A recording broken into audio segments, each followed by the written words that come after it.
Good morning, everyone. We'll open the meeting with a pledge of allegiance. I pledge allegiance to the flag of the United States of America and to the republic for which it stands, one nation, under God, indivisible, with liberty and justice for all.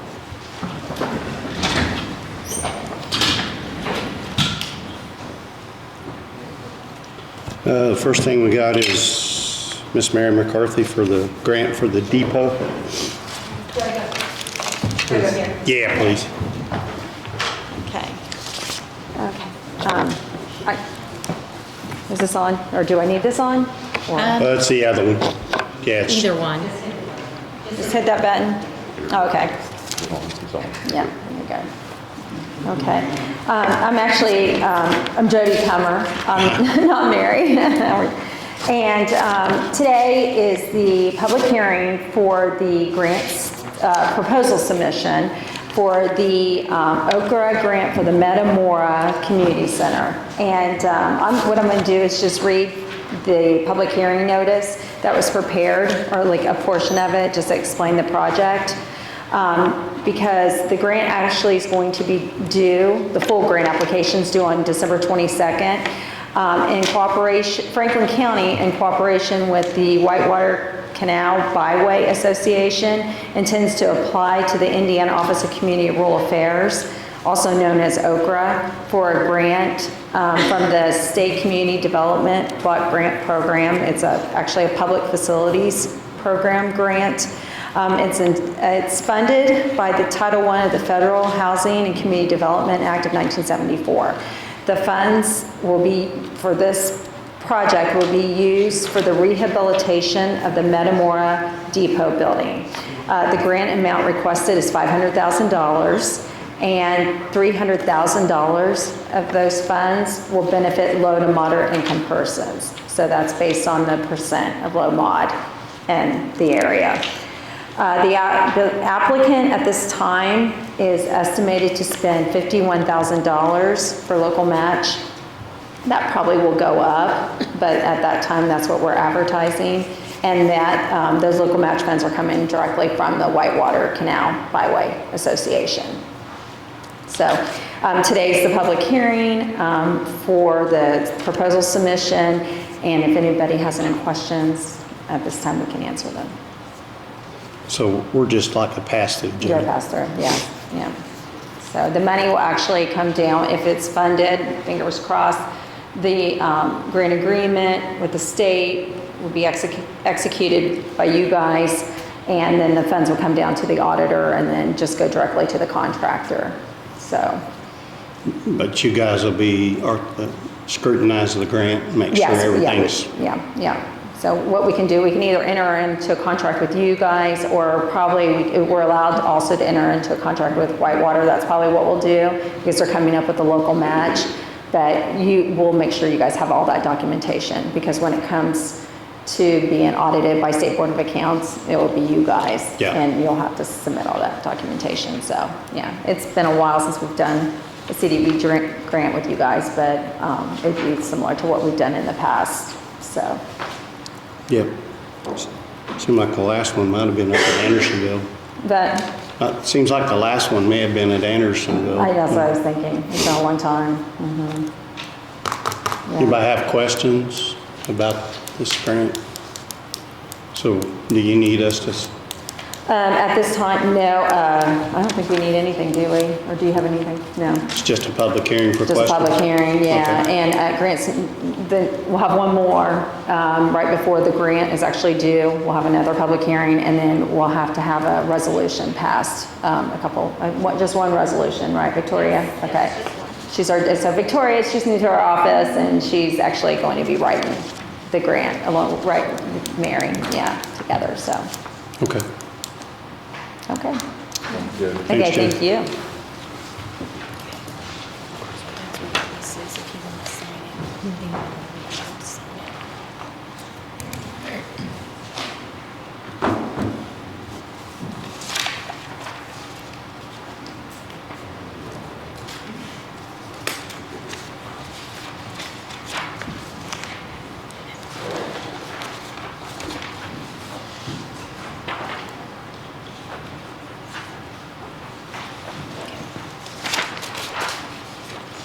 Amy? Good morning. I have an opportunity that comes around every year to get a grant to reimburse my salary, part of my salary. It reimburses about 36.5% of my salary. It is a grant that we've gotten since before I was here. It comes from FEMA through the Indiana Department of Homeland Security, and it's for $18,000. The reimbursement period is this calendar year, and the performance metrics for it are that we have adopted the National Incident Management System, which we have in 2016. We adopted an ordinance for that, as well as I have to complete some online classes through FEMA, which I've had done for 20 years now, and participate in one exercise annually. So this grant amount is for $18,000.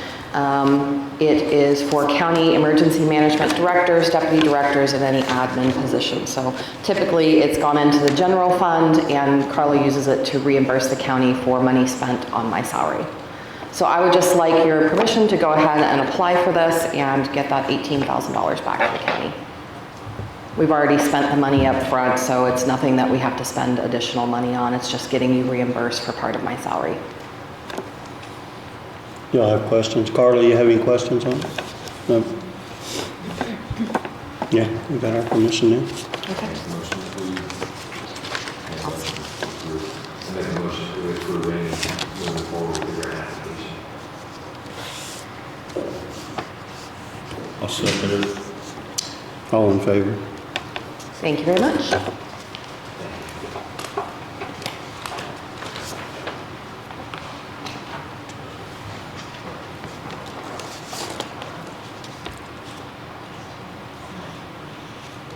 Next, we got it's a draft ordinance for vicious dog policy for Franklin County. I would really like to adopt this today, even if we have to tweak it later, because I know we will. But I'd like to get it on the books and get it advertised because there is fees in there. And then if you guys see anything that you don't like, we can tweak it. This meeting we wanted everything changed to animal, so I changed Yeah. some of this to animal.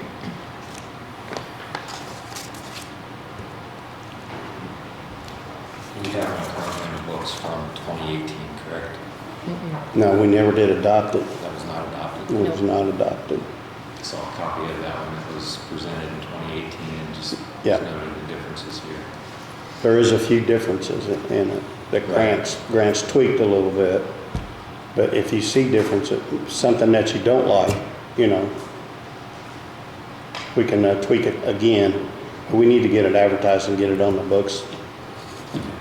Now, I didn't see any major differences between the two. There were some. The one thing that I liked is that it looks like we've taken out, and I can't remember what it was called in the 2018 ordinance. Is your microphone on? I can't hear you. It is, I'm sorry, it's not close enough to my mouth.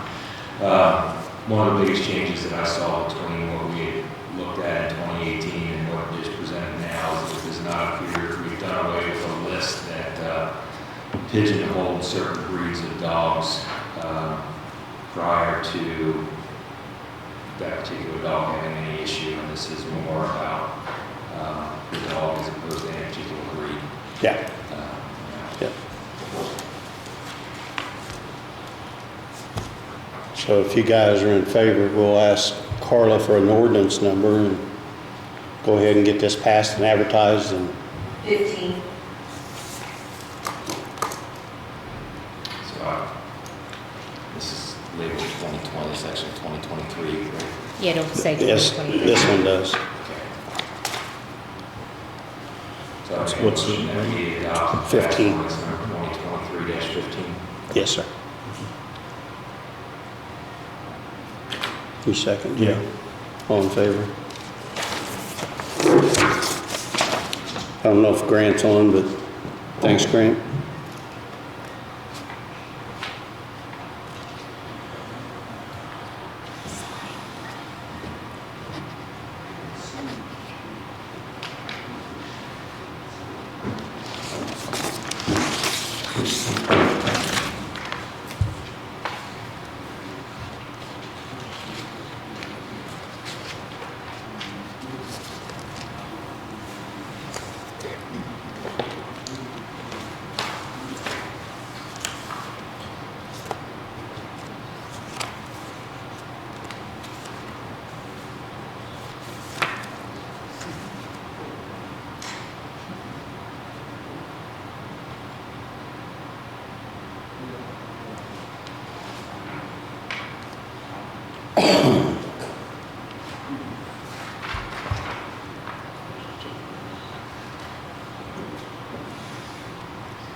The next thing we have is this is also a draft, but we've been kicking this can down the road for a while too, is unsafe, unkept premises ordinance.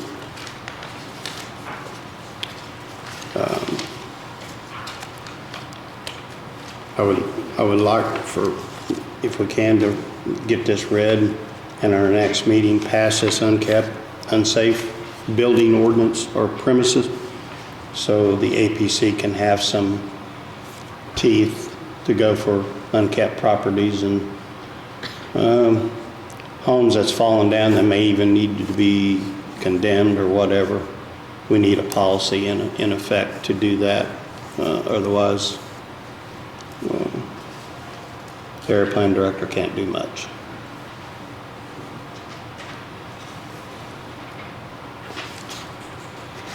So if you see anything in here that's not cool or you don't like, you know, get with me or Grant or one of the girls and we'll get a change made. I think Grant's got it to where he could just pull it up and change stuff.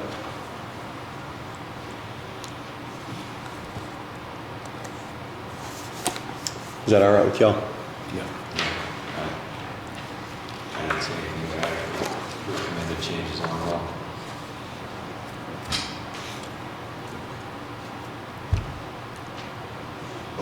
Would you want to go ahead and execute it today then? What's the process? Did you say it has to be read? No, I was wanting you guys to read it over it and make sure that everything complied with what you thought they needed. I read through it previously. If y'all want to go ahead and get it on the books, then I'd be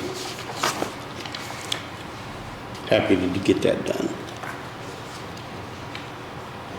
There was two Okay, I'm things up to in vote order. that we adopt this ordinance and have an ordinance. These two things need to be What is it? discussed. But it's not in Ordinance 17 regarding unsafe building and unsafe premises. there. No, I already got it. That's it. That motion.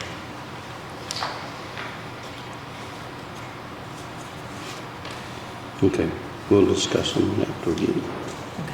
Where's the highlighted at in yellow? For, to sign? No, you said it's highlighted in yellow. I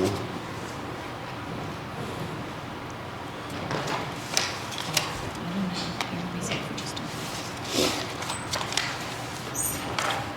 Okay, it's attached to something else. Okay, So we'll have to pull it anyways, look at it. okay. All in favor?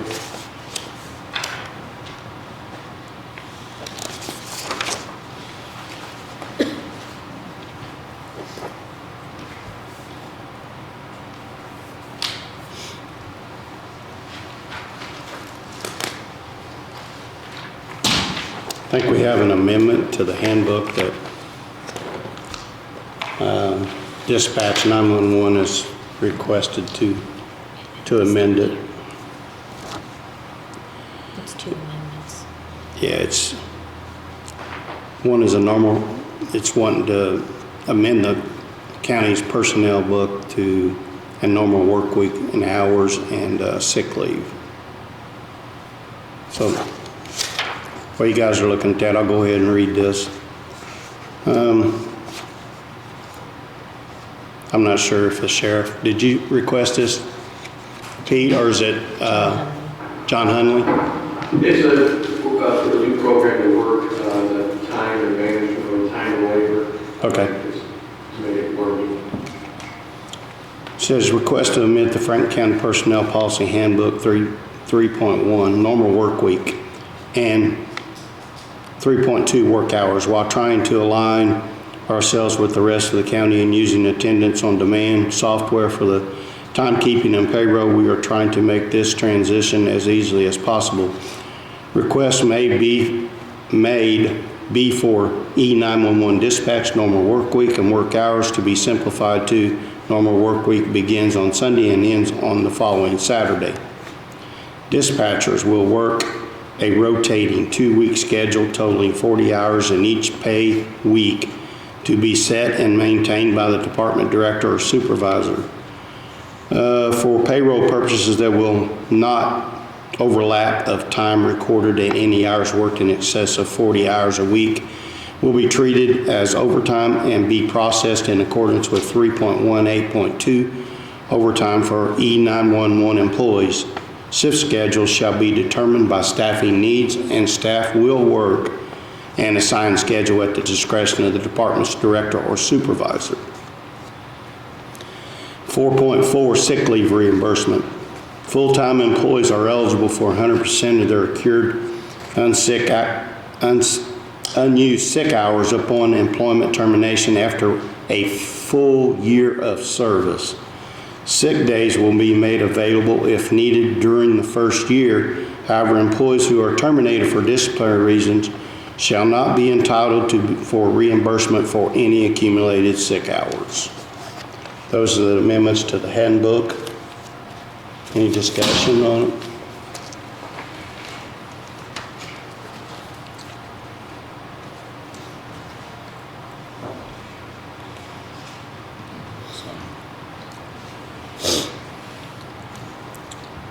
Does that sick leave apply to an employee that might quit like 30 days after starting, that they would not receive their sick days unless they've been employed for a year? I would think so. Is that correct, Pete? Because it's front-loaded. We've been trying to get sick leave to be earned over a period of time, or being able to pay out the individual after a probationary period, either 3 months, 6 months, 9 months, or a year. John came up with a year for dispatch.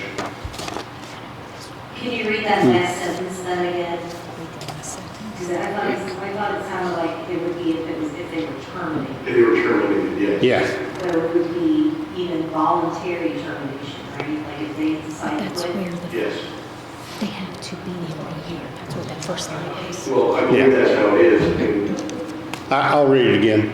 Full-time employees are eligible for 100% of their accrued unused sick hours upon employment termination after a full year of service. Sick days will be available if needed during the first of the year. So, yeah, if they're terminated for disciplinary reasons and they haven't got their year in, they get no sick pay. So that coming in working 2 weeks and getting 7 sick days will come to an end. Well, it would, with this sentence, though, I think that's, to Carlos' point, I think we need to eliminate who are terminated for disciplinary reasons. Because, I mean, if someone just comes in and quits, they're not terminated for disciplinary reasons. The way this reads, they would still be entitled to their sick day. So it should just be any employees who are terminated, whether for cause or For any reason. or they were to Okay, I'm good with that. So,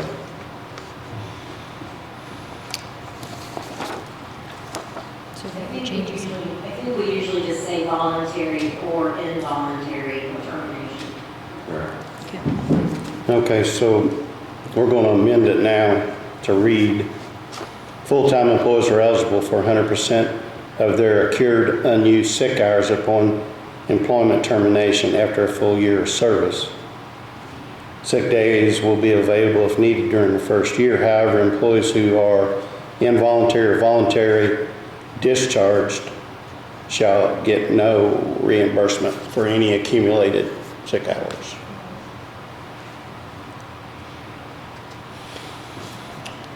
So I'll go ahead and make the motion to amend this and sign it to be effective immediately. I'll second the motion. All in favor? And the typo in the first, in the top paragraph, it says there will be not overlap. It should, there will be no overlap of time for. Oh, okay.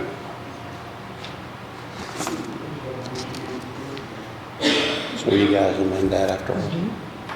They'll amend it after a while. Or Grant can, whoever made that up.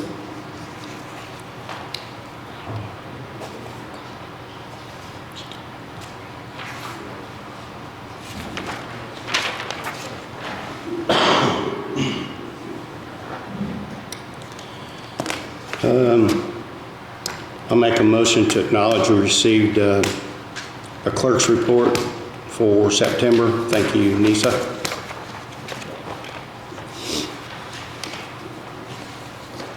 Seconded. All in favor? Commissioners' meetings, minutes from September 20.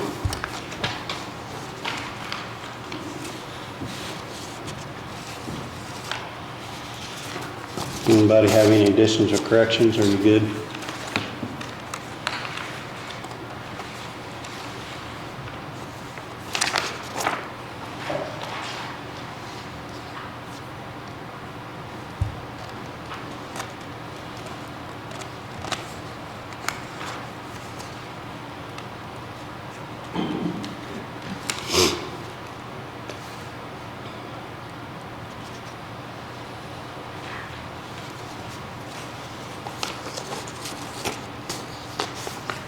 I move that we accept the minutes for September 20th,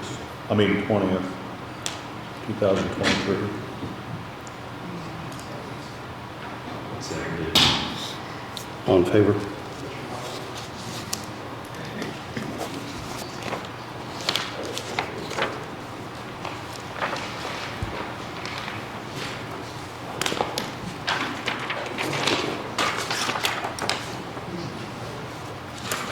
Next, we have claims, payroll, and other distributions approved by the auditor and submitted to the commissioners.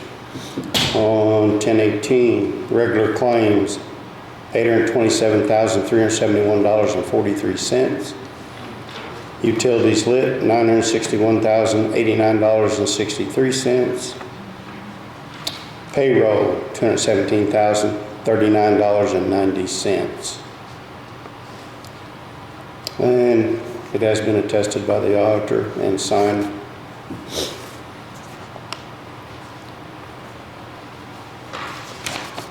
So I'll make a motion to go ahead and approve regular claims, utilities lit, and payroll. Seconded. All in favor?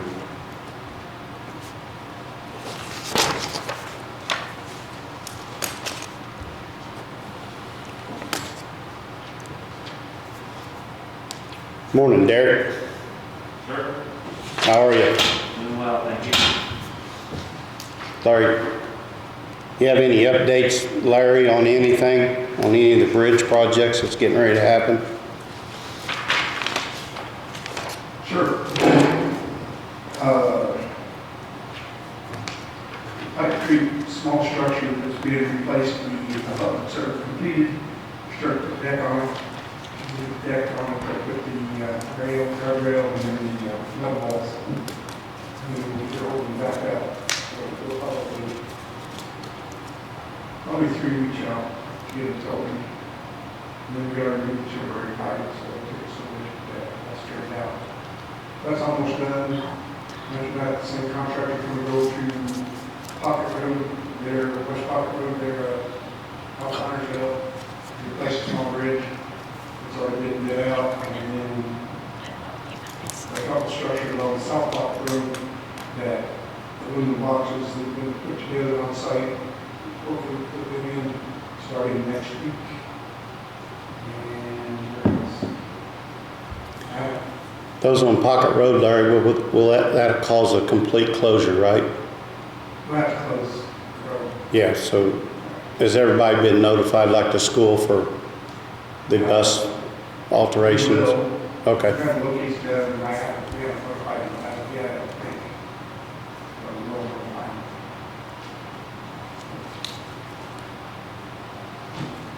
When will the next round come out?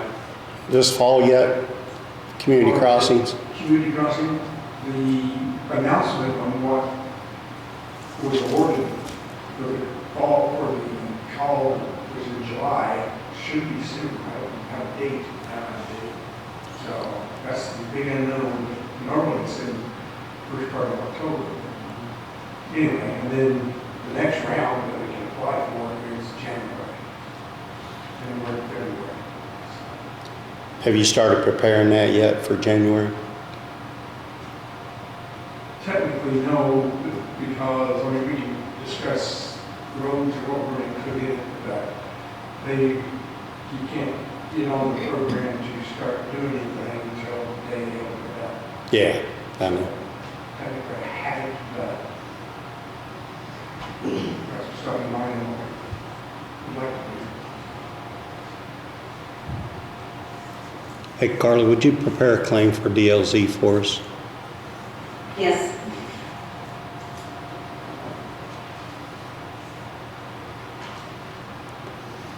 Anything else? Anybody got? I'll make a motion to adjourn. I'll second.